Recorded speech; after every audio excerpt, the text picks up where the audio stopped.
CapCut template not showing on TikTok app. Hello guys, so in today's short tutorial I'm going to show you how to fix this problem in less than 1 minute. First thing, you have to go to the Play Store or the App Store if you have iPhone and search for TikTok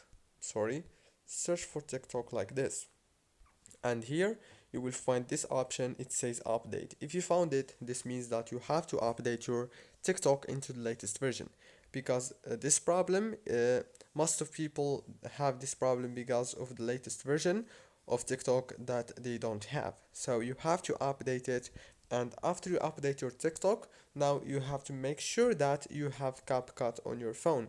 If you don't have it, then you must download it from here, as you can see, by clicking on install. And that's it guys, it's very easy and simple.